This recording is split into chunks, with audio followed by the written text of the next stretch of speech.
صفحہ number 24 page 24 تاریخ حفاظت قرآن، عہد رسالت میں حفاظت قرآن، یہ ہمارا سبجیکٹ ہے، پیج نمبر 24۔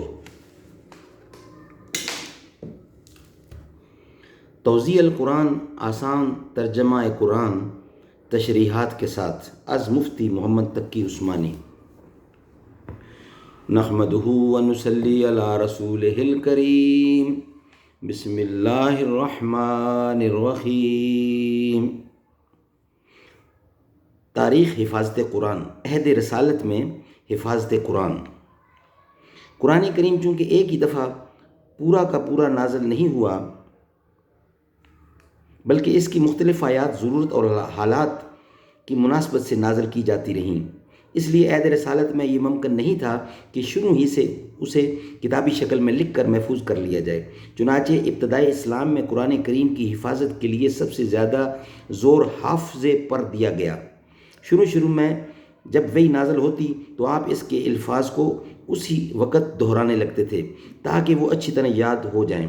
اس پر سورہ قیامت کی آیات میں اللہ تعالیٰ نے آپ کو ہدایت فرمائی کہ قرآن کریم کو یاد رکھنے کے لیے آپ کو عین نزول وحی کے وقت جلدی الفاظ دہرانے کی ضرورت نہیں۔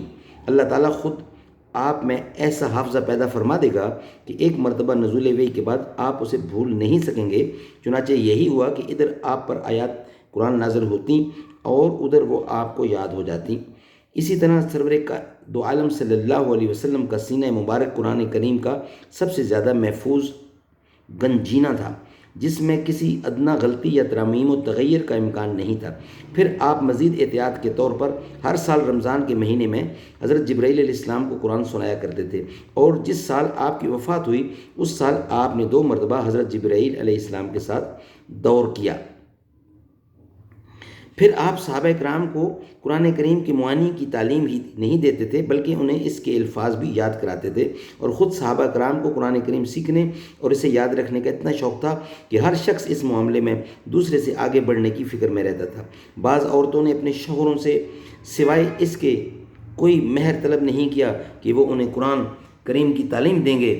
سینکڑوں صحابہ نے اپنے آپ کو ہر غم ماہ سوائے آزاد کر کے اپنی زندگی اس کام کے لیے وقف کر دی تھی۔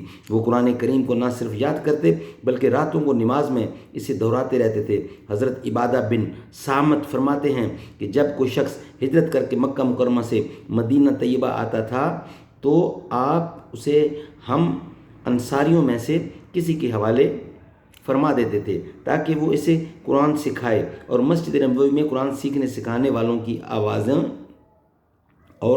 کا اتنا شور ہونے لگا کہ رسول اللہ صلی اللہ علیہ وسلم کو یہ تاکید فرمانا پڑی کہ اپنی آوازیں پست کرو تاکہ کوئی مغالطہ پیش نہ آئے۔ چنانچہ تھوڑی ہی مدت میں صحابہ کرام کی ایک ایسی بڑی جماعت تیار ہو گئی جسے قرآن کریم از بر حفظ تھا۔ اس جماعت میں خلفائے راشدین کے علاوہ حضرت طلحہ رضی اللہ، حضرت سعد رضی اللہ، حضرت ابن مسعود رضی اللہ، حضرت حذیفہ بن یمان رضی اللہ، حضرت سالم مولا ابی حذیفہ رضی اللہ، حضرت ابو ہریرہ رضی اللہ، حضرت عبداللہ بن عمر رضی اللہ، حضرت عبداللہ بن عباس رضی اللہ، حضرت عمر بن عاص رضی اللہ، حضرت عبداللہ بن عمر رضی اللہ، حضرت معاویہ حضرت رضی اللہ، حضرت عبداللہ بن زبیر رضی اللہ، حضرت عبداللہ بن صعب رضی اللہ، حضرت عائشہ رضی اللہ، حضرت حفظہ رضی اللہ، حضرت ام سلمہ وغیرہ بطور خاص قابل ذکر ہیں۔ غرض ابتدائی اسلام میں زیادہ زور حفظ قرآن پر دیا گیا، اور اس وقت کے حالات میں یہی طریقہ زیادہ محفوظ اور قابل اعتماد تھا، اس لیے کہ اس زمانے میں لکھنے پڑھنے والوں کی تعداد بہت کم تھی۔ کتابوں کو شائع کرنے کے لیے پریس وغیرہ کے ذریعے موجود نہ تھے، اس لیے اگر صرف لکھنے پر اعتماد کیا جاتا تو نہ قرآن کریم کی وسیع پیمانے پر اشاعت ہو سکتی اور نہ اس کی قابل اعتماد حفاظت۔ اس کی بجائے اللہ تعالیٰ نے اہل عرب کو حافظے کی ایسی قوت عطا فرما دی کہ ایک شخص ہزاروں اشعار کا حافظ ہوتا تھا، اور معمولی دیہاتیوں کو اپنے اور اپنے خاندان ہی کے نہیں ان کے گھوڑوں تک کے نسب نامے یاد ہوتے تھے۔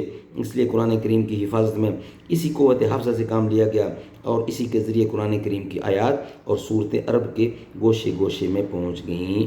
اللہ تعالیٰ ہمیں اس پہ عمل کرنے کی توفیق عطا فرمائے اور ہم ہمیں قرآن پڑھنے اور قرآن سننے اور قرآن سنانے کی توفیق عطا فرمائے۔ صدق اللہ العلی العظیم۔